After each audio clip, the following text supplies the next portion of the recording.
그 안에 참으로 많은 인물들이 등장을 하게 됩니다. 성경에 이토록 많은 사람들이 등장을 하게 되는 데에는 하나님께서 그 사람들을 통하여 우리들에게 그 사람들의 믿음을 보면서 우리로 하여금 그들을 존경하고 본받으라는 의미로 그들을 등장시키는 것이 아니라 인간이 얼마나 죄의 문제에 대해서 무기력한 존재인지를 보여주기 위해서 사람들을 등장시키신다라는 것입니다. 그래서 한 사람의 인생들을 우리가 그 성경에서 발견할 때 그들의 인생 마지막 때 결국에는 그들이 믿음으로 말미암아 하나님 앞에 인정을 받았다라는 것이 성경이 우리에게 말씀해 주려고 하는 것이 아니라 그들도 우리와 다르지 않은 성정을 가졌던 자들로서 본질상 우리와 크게 다르지 않고 그들 역시 하나님의 은혜와 하나님의 긍휼하심이 없이는 살 수 없는 존재였다라는 것을 가르치는 것이 성경의 내용이다라는 것입니다. 근데 우리는 본성적으로 항상 이 성경책을 읽을 때 하나님보다 사람에게 집중을 하죠. 우리가 다윗의 경우를 한번 살펴보게 되면 다윗을 성경은 하나님의 마음에 합한 자다라고 평가를 하고 있습니다. 그런데 우리가 쭉 신앙생활을 하면서 우리가 신자로서 하나님께 하나님의 마음에 합한 자다라는 이 평가를 듣는 것보다 아마 더 큰 명예는 없을 것이다 라고 생각이 되어집니다. 우리도 기왕지사 신앙생활을 하는데 하나님께 그런 평을 들을 수 있다면 좋겠죠. 그러나 이 다윗을 향해서 성경이 하나님의 마음에 합한 자다라는 이 표현을 쓴 것은 다윗을 통하여 드러나게 되어진 하나님의 마음이 중심인 것이지 다윗의 성품이나 행동이 하나님 마음에 딱 들어맞아서 그가 왕이 되었고 또 그가 그렇게 하나님 마음에 드는 행동과 믿음을 보여줬기 때문에 하나님께서 그에게 복을 내려주셔서 그가 부와 명예를 누리며 살았다라는 것을 가르치려는 것이 결코 아니다라는 것입니다. 우리가 잘 아는 것처럼 그 하나님의 마음에 합한 자라고 부름을 받았던 다윗도 어떤 죄를 짓습니까? 간음을 행하고 살인을 저질렀습니다. 그리고 하나님은 이 일로 인해서 그의 집안 안에 칼이 떠나지 않을 것이다 라는 저주를 선언하셨습니다. 우리가 집안의 그냥 인간적인 견지에서 보면 특별히 이 다윗에 의해서 억울한 죽음을 당했던 우리아의 후손들이 보게 되면 여러분 다윗처럼 파렴치한 인간이 없습니다. 다윗처럼 악한 존재가 없다라는 것입니다. 그런데 하나님께서 그런 자를 벌하지 아니하시고 그런 자를 계속 왕의 자리에 앉혀놓으시고 그런 사람의 통치를 통해 이 이스라엘을 다스리게 하신다는 것을 보면 여러분 그 우리아의 후손들의 입장에서 보면 하나님이 선하신 하나님이시겠습니까? 공평하신 하나님이시겠습니까? 절대로 그렇게 생각할 수 없다라는 것입니다. 아마 하나님께서도 아시겠죠. 그런데 왜 하나님께서 이렇게 파렴치한 그 다윗을 그냥 일반 백성도 아니고 한 나라를 다스리는 왕의 위치에서 쫓아내지 아니하시고 여전히 그에게 왕의 임무를 행하게 하십니다. 그래서 그에게 이런 죄 때문에 너희 집안 안에 칼이 끊어지지 않을 것이다 라는 저주를 하셨음에도 불구하고 여전히 다윗을 왕조를 흔들리지 않고 내가 마지막까지 너의 왕조를 지켜주실 것이다 라고 약속을 하셨느냐, 그것은 다윗의 행동이 하나님의 마음에 합한 것이었기 때문이 아니라 이러한 볼품없는 다윗, 왕의 시분임에도 불구하고 하나님이 세상의 모든 것들을, 한나라의 모든 것들을 주었음에도 불구하고 받은 것으로 만족하지 못하고 남의 것을 취하고자 하는 이런 악한 본성이 있는 자를 하나님께서 여전히 용납하시는 것은 그런 자를 통해서 하나님께서 보여주시는 하나님의 은혜와 긍휼이 있다는 것입니다. 또 이 다윗의 후손을 통하여 하나님께서 메시아를 이 땅에 보내시겠다고 하신 그 하나님의 약속, 이 신실하신 들을 하나님께서 지키시기 위해서 다윗을 여전히 그 왕조의 자리에 앉혀 놓으셨다라는 것이죠. 그렇기 때문에 우리가 다윗을 보면서 야, 저 다윗이 도대체 어떻게 했길래 하나님의 마음에 합해서 저 정도 죄를 짓고도 왕의 자리에서 쫓겨나지 아니했느냐 하는 것을 보는 것이 아니라 저런 자들도 여전히 하나님께서 은혜와 사랑을 품고 그에게 또 기회를 주시는구나 하는 그 하나님의 마음이 우리가 보아야 할 대목이다라는 것입니다. 그래서 성경이 일관되게 우리에게 말씀해 주신 것은 로마서 3장 10절의 말씀처럼 기록된 바 의인은 없나니 하나도 없다라는 것입니다. 이 말씀은 세상에 누구도 자기가 가지고 있는 의나 자기의 행함을 통해서는 절대로 아버지께로 나아갈 수 없다라는 의미입니다.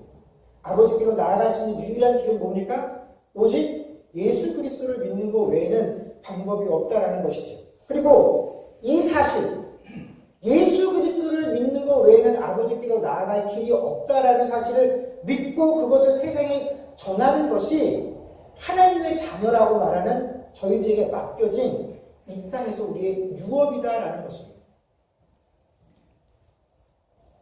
그래서 사도 바울은 바로 그 유업, 예수 그리스도 외에는 우리가 하나님께로 나아갈 길이 없다라는 이 사실을 전하기 위해서 내가 사도로 부름을 받았다라고 항상 강조를 하고 있습니다. 그래서 사도 바울은 어떻게 해서든지 자신을 통하여 복음을 듣는 자들이 나 아닌 누구에게 집중하도록 항상 가르칩니까? 예수 그리스도에게 집중하기를 원한다라는 것입니다.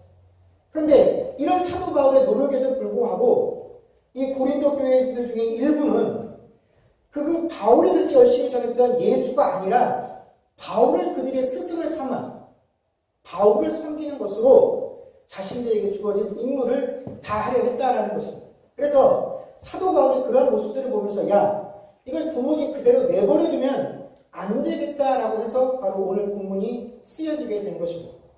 그럼 사도 바울은 고린도 교회를 향해서 자기 자신뿐만 아니라 그 교회에 존재하고 있는 모든 지도자들을 어떠한 존재다라고 가지고 있냐면 그리스도의 일꾼이요 하나님의 비밀을 맡은 자다라고 소개를 하고 있습니다.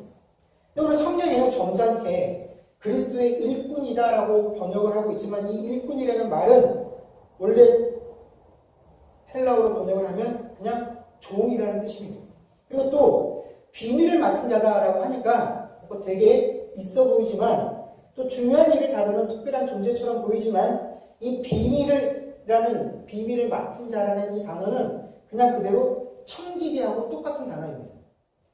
보통 우리 크리스찬들이 종이라는 단어에는 좀 불쾌함을 느끼지만 이 청지기라는 단어에 대해서는 굉장히 관대한 편입니다.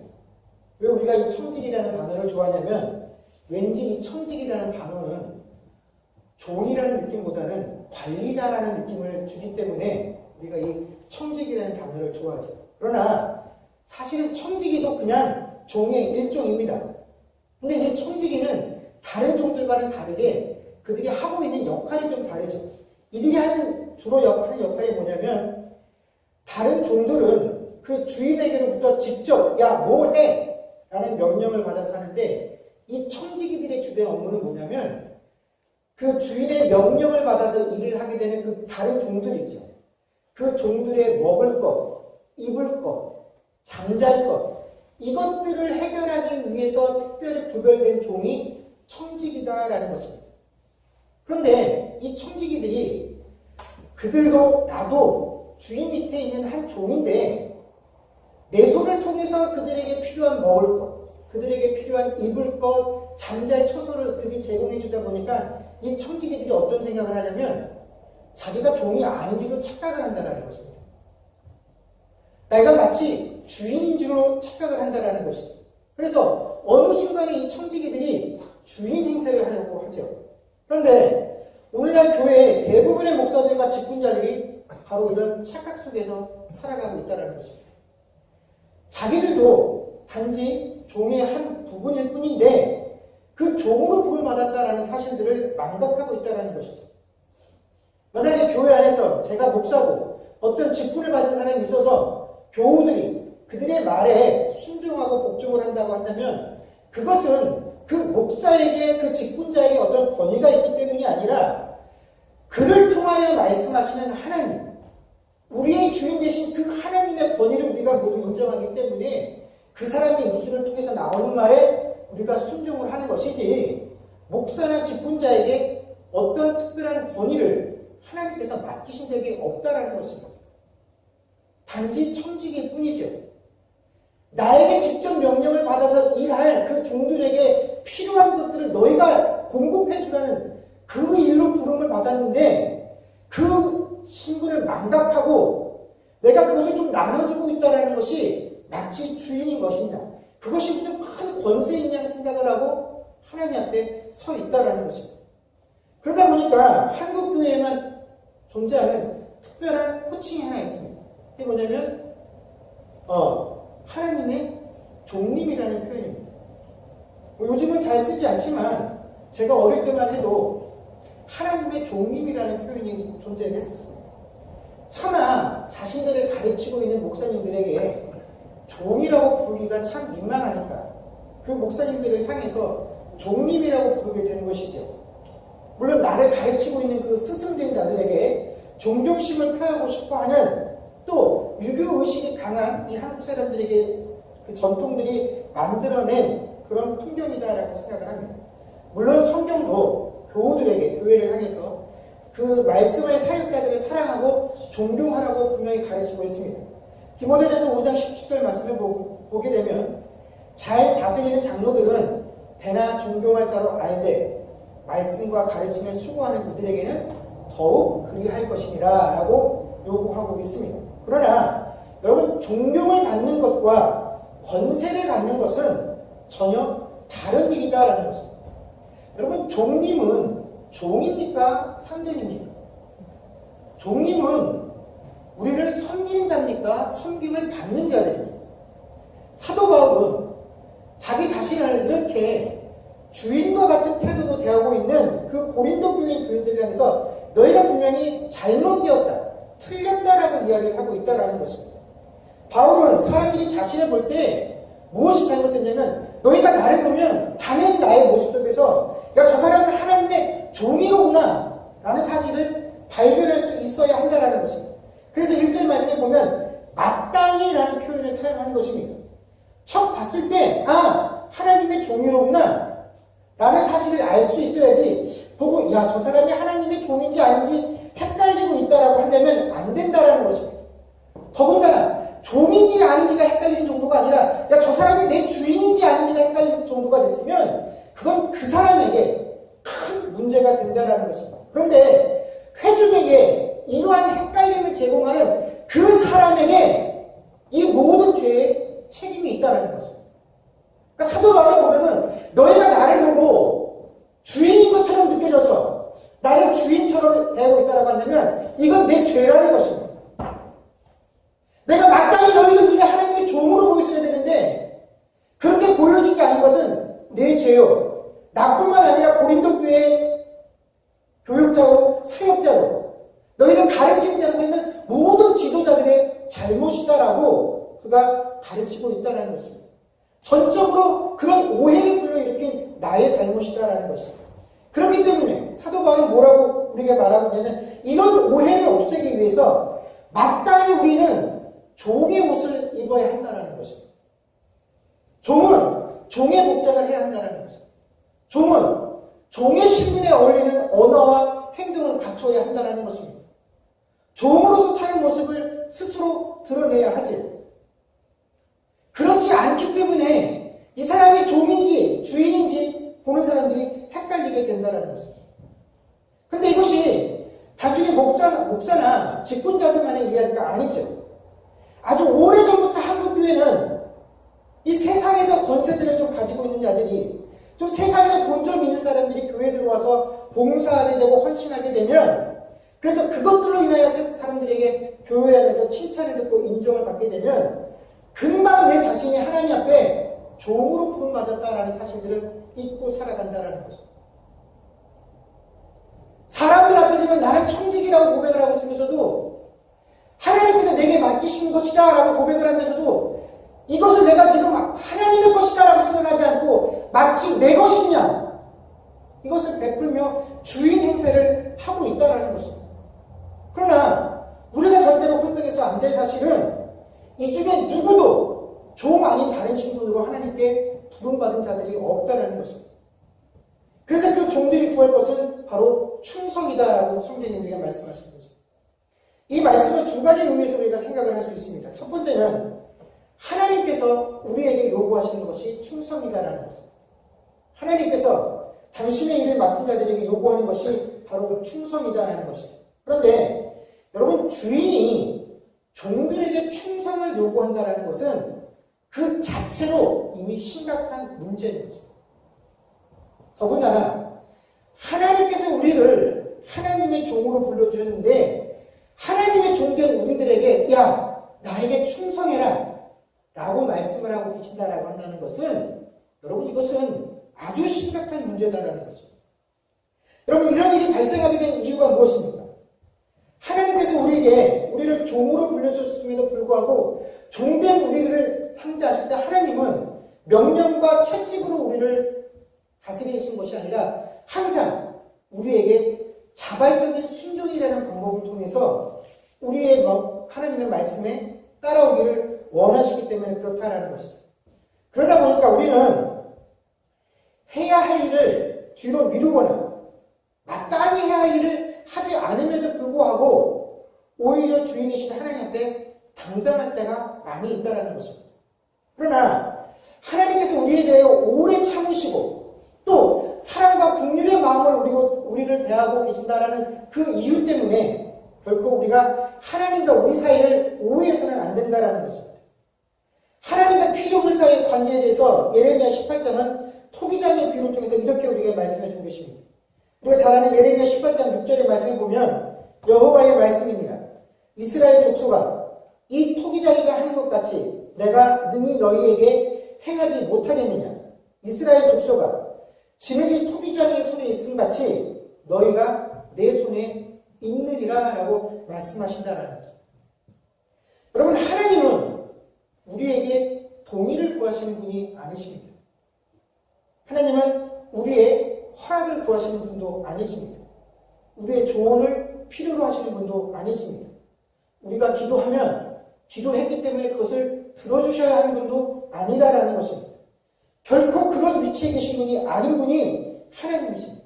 하나님은 그저 우리에게 무엇을 하실 분이십니까? 명령을 하실 뿐입니다. 그리고 모든 것을 당신의 의지대로, 뜻대로, 계획대로 행하시는 분이시다라는 것입니다. 우리는 순종을 할 때 있어서 이 순종이라는 단어를 우스갯소리로 순한 복종이다라고 표현들을 합니다. 그러다 보니까 기왕지사 하면 좋지만 못해도 어쩔 수 없는 것쯤으로 생각들을 하죠. 그러나 이것은 우리가 생각하는 순종의 의미이고 하나님께서 우리에게 순종을 말씀하실 때 순종은 결코 그렇게 가벼운 것이 아니다라는 것입니다. 여러분, 불순종이 얼마나 심각한 범죄인지 사무엘상 15장 22절 23절에서 사무엘을 통하여 하나님께서는 사울 왕에게 이렇게 말씀하시죠. 사무엘이 이르되 여호와께서 번제와 다른 제사를 그의 목소리를 청종하는 것을 좋아하신 같이 좋아하시겠나이까. 순종의 제사보다 낫고 드는 것이 순양의 기름보다 나으니 이는 거역하는 것은 점치는 죄와 같고 완고하는 것은 사실 우상에게 절하는 죄와 같음이라. 왕이 여호와의 말씀을 버렸으므로 여호와께서도 왕을 버려 왕이 되지 못하게 하셨나이다 라고 가르치고 있습니다. 여러분, 순종하지 않는 것은 죄지요. 근데 우리가 이 불순종이 도대체 얼마만큼의 죄인가 이것을 잘 체감하지 못한다면 바로 이 말씀을 보면 됩니다. 하나님의 말씀을 거역하는 것은 뭐와 같다면 점치는 죄와 같습니다. 사실 우상에게 절하는 죄와 같습니다. 여러분, 불순종이 결코 가벼운 죄가 아니다라는 것입니다. 이것은 십계명의 첫 번째 나와 있는 바로 그 죄를 범하는 것입니다. 그 다음에 두 번째로 하나님께서 우리에게 그러므로 종들에게 구할 것은 충성이다라고 말씀하신 것은 두 번째 의미로 종들의 입장에서 우리의 입장에서 구하여야 할 것도 충성이다라는 것입니다. 우리가 하는 심각한 착각 중에 하나가 뭐냐면 우리가 하나님 일을 하도록 종으로 부름받았으니 우리가 하나님께 구해야 할 것이 그 직분을 감당할 수 있도록 능력이 필요하다라고 생각을 해서 항상 하나님께 무엇을 구합니까? 능력을 달라라고 간구한다라는 거죠. 하나님, 나를 목사로 불러주셨으니 이 목사 일을 감당할 만한 능력을 주시고 나를 직분자로 불러주셨으니 이 직분을 감당할 만한 능력을 주시고 내가 교회를 섬길 수 있도록 물질을 주시고 무엇을 주시고 우리는 항상 이 능력을 생각한다라는 것입니다. 그래서 능력과 은사들을 구하죠. 그러나 이런 우리의 바램과는 다르게 성경이 우리에게 일관되게 또한 가르치는 것은 하나님이 결코 우리의 능력을 통해서 일하시는 것이 아니라 우리의 연약함을 통하여 일하신다라는 것입니다.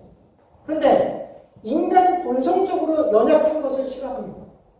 내가 약하면 남에게 무시당한다라고 생각을 하기 때문에 본성적으로 약한 것, 약하게 취급받는 것, 이것을 싫어하죠. 그래서 하나님이 우리에게 허락하신 이 모든 것, 하나님이 내가 너에게 베푼 은혜가 족하다라고 말씀하셨음에도 불구하고 우리는 하나님이 말씀하신 그 족함에 쉽게 동의하지도 만족하지도 않는다라는 것입니다. 여러분, 에덴 동산의 하와를 보십시오. 하나님께서 모든 피조 세계를 만드신 후에 더 이상 아무것도 그 안에 만들 것이 없었기 때문에 그 피조 세계 창조를 마치신 후에 하나님도 스스로 안식을 취하셨다라고 성경에 기록을 하고 있습니다. 하나님은 하나님께서 만드신 그 모든 것들을 보시고 나서 보기에 심히 아름다웠다라고 적어 놓으셨습니다. 그럼에도 불구하고 이미 모든 것이 완벽화해서 더 구할 것이 없는 그 세상 가운데에서도 하와는 결코 만족하지 못했다라는 것입니다. 뱀이 뭐라고 하와를 속입니까? 이 선악을 알게 하는 나무의 과실을 먹으면 무엇처럼 될 수 있다고요? 하나님처럼 될 수 있다. 그 말에 하나님이 그에게 필요한 모든 것을 주셨음에도 불구하고 오직 하나님처럼 되고 싶다라는 그 마음 하나 때문에 그는 하나님의 약속을 어기게 되었다라는 것입니다. 여러분, 이 내용을 배워서 이것이 하나님 앞에 죄라는 사실을 다 알고 있음에도 불구하고 여전히 우리는 하나님 앞에서 연약한 존재로 머물러 있는 것에 만족하지 못한다는 것입니다. 그래서 지금도 끊임없이 하나님 앞에 하나님, 일단 저로 하나님 일을 뭔가 하시기를 원하시면, 저를 쓰시기를 원하시면 절대로 저를 이 연약한 위치에 내어놓으셔서는 안 됩니다. 일단 저를 강하게 하신 후에 하나님 그 다음에 하나님 일 할 수 있게 해 주십시오. 그러나 하나님이 결단코 우리를 강하게 하셔서 일하지 아니하십니다. 왜냐하면 우리가 연약해야 누가 일하시는 것이 드러나기 때문에 그렇습니까? 하나님이 하신 것이 드러나시기 때문에 우리가 스스로 강하다라고 느끼면 하나님은 그 자리에서 우리를 연약한 자리로 끌어내리신 후에야 하나님의 일을 하게 하신다라는 것입니다. 하나님의 영광은 우리가 세상 사람들이 부러워할 만한 그런 위치에서 그런 업적을 남겼을 때가 아니라 그 우리가 한 일들을 통해서 야 저렇게 보잘것없는 인생을 통해서 뭔가 이뤄내시는 분 정말 하나님이 계시구나 하는 것을 말할 수 있을 때, 고백할 수 있을 때 비로소 하나님이 드러나고 하나님이 그것으로 영광 받으시기 때문에 하나님은 그렇게 일하시게 된다라는 것입니다.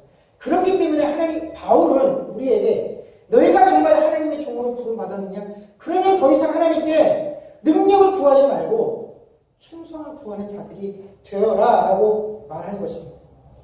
그러면서 사람들이 이렇게 하나님 앞에 온전하게 충성하지 못하는 이유가 우리의 주인 되신 그 하나님의 판단을 두려워하기보다는 사람들은 늘 내 주변 사람들의 시선과 그들의 판단을 더욱더 두려워하기 때문이다라고 평가를 하고 있습니다. 그러면 사도 바울 역시 자기 자신도 늘 자신을 험담하고 자신에게 주어진 이 사도의 직분을 의심하는 수많은 사람들의 혹평에 시달렸다라고 이야기를 합니다. 그러나 사도 바울은 자신의 행위에 대해서, 이 사도의 직분에 대해서 주변 사람들이 뭐라고 하는지 간에 나는 거기에 크게 걱정하지 않는다라고 밝히고 있습니다. 또 더불어 뭐라고 고백을 하냐면 나 스스로도 자기 자신을 판단하지 않는다라고 했습니다. 이게 뭐냐면 사람들 앞에서 내가 한 일로 인해서 사람들 앞에 내가 자랑할 만한 것이 하나도 없다라는 것입니다. 내가 한 일이 세상 사람들이 보면서, 교회의 사람들이 보면서 야 사도 바울은 신약의 복음서 대부분을 기록을 했고 그 수많은 교회들을 개척했던 대단한 인물이야. 우리는 그렇게 말할 줄 모르겠으나 내가 볼 때 나 스스로를 판단할 때 내가 행한 것 중에 내가 단 하나라도 자랑할 만한 것이 없다라는 것이 사도 바울의 판단이라는 것입니다. 그래서 내가 무엇 하나 자랑할 것이 없다라는 것입니다. 너희들이 볼 때는 내가 양심에 거리낄 것이 하나 없다라고 판단할지 모르겠으나 내가 양심에 거리낄 것 없다는 것이 내가 의인인 것을 증명하는 것이 아니기 때문에 나는 거기에도 중요하지 않다는 거죠. 오직 나를 판단하실 이는 누구시라는 겁니까? 하나님뿐이시다라는 거죠. 나는 하나님께 종으로 부름받았기 때문에 종은 모든 일에 대한 책임을 누구에게만 지는 것입니까? 주인 한 분에게만 지는 것이기 때문에 내가 같은 종인 너희들의 판단에 휘둘릴 필요도 없고 감히 종의 신분으로서 내가 한 일에 대해서 스스로 자부심을 느끼고 잘했다라고 자부심만 느낄 만한 그런 것도 없다라는 것입니다. 여러분, 사도 바울이 이렇게 기록해서 우리에게 가르쳐주고 있음에도 불구하고 우리는 사도 바울을 존경은 하나 사도 바울이 보여준 그 신앙의 모습을 따라가는 것은 결코 그 존경만큼 되지 못하고 있다는 것이죠. 그래서 사람이 자꾸 신앙생활을 하고 교회 안에서도 자꾸 내 이야기를 하고 내가 한 것들을 드러내는 그 이유가 무엇이겠습니까? 그 일의 공로와 그 일의 결과가 누구에게 있다라고 생각하기 때문에 그렇습니까? 나에게 있다라고 생각하기 때문에 그렇습니다. 여러분, 아무리 교회 안에서 다른 교우들에게 좀 더 그럴듯한 종교적인 언어들과 행위들을 써서 그럴싸하게 포장을 한다라고 할지라도 여러분, 내가 한 것들을 말하고 내가 한 공로들을 이야기하고 언급하는 것은 여러분, 그것은 결국 뭡니까? 하나님께 돌아갈 못을 훔치고 있는 악한 종이다라는 거죠. 하나님이 나를 종으로 불러주셨는데 내가 종인 것을 착각하고 주인인 척 살고 있기 때문에 자꾸 내 이야기를 하고 내가 한 것들을 언급하게 될 뿐이다라는 것입니다. 여러분, 그러나 사도 바울은 뭐라고 얘기를 합니까? 하나님께서 마지막 때에 어떻게 해요? 이 땅에 오셔서 감춰진 모든 것들을 드러나게 하시고 너희들의 마음을 다 드러나게 하실 것이다 라고 이야기합니다. 그리고 나서 마지막 심판 때 너희가 행한 것으로 인하여 각자가 하나님 앞에서 어떻게 해요? 칭찬을 받을 것이다 라고 말씀해 주셨다는 거죠. 여러분, 여러분이 행하신 모든 그 믿음의 삶의 결과들은 여러분 한 사람만 하나님 앞에 칭찬을 받을 것입니다. 야, 누가 아무개가 하는 거 봐라. 하나님은 절대로 그렇게 하지 아니하신다라는 거죠. 네가 한 칭찬은 내가 너에게 돌려줄 것이지 네가 한 일을 해서 내가 누군가 앞에 서서 야, 누구를 본받아라 제 10분의 1만 따라가라. 하나님은 절대로 그렇게 하지 아니하신다라는 것입니다. 여러분, 종은 종으로 살 때 하나님께 칭찬을 받는 것입니다. 이것이 저를 통해서 여러분들에게 드러나야 할 모습이고 이것이 그리스도인으로 하나님께 부름받은 우리들이 세상에 나아갔을 때 세상 사람들에게 보여줘야 할 우리들의 모습이다라는 것입니다. 그런데 우리는 끊임없이 이 종으로 부름을 받았음에도 불구하고 종의 옷을 입는 것을 부끄러워합니다. 자꾸 좋은 옷, 화려한 옷을 입고 주인인 척 행세하려 합니다. 종으로 사는 것을 부끄러워합니다. 그러나 사도 바울은 우리에게 분명하게 종으로 부름받았으니 종의 옷을 입으라라고 가르치고 계십니다. 종으로 불렀으니 훈련받았으니 종의 삶을 살라고 우리에게 말씀해주고 계십니다. 여러분, 하나님께서 우리에게 입혀주신 옷, 그것은 결코 화려하고 좋은 옷, 반짝거리는 옷이 아닙니다. 주인의 옷이 아닙니다. 세상 사람들이 부러워하고 흠모할 만한 그런 모양이 아니다라는 것입니다. 종의 옷을 우리에게 주셨습니다. 여러분, 그 종의 옷을 입고 살아가는 것을 결코 부끄러워 여기지 마십시오. 또 종으로 부름받았으니 마땅히 종의 자세로 이 세상을 살아야 할 것입니다. 그러나 세상 사람들에게 업수히 여김받는 것을 또한 여러분, 내가 그 세상 사람들 앞에 연약한 자로 보이는 것을 두려워하지 마십시오. 부끄러워하지 마십시오.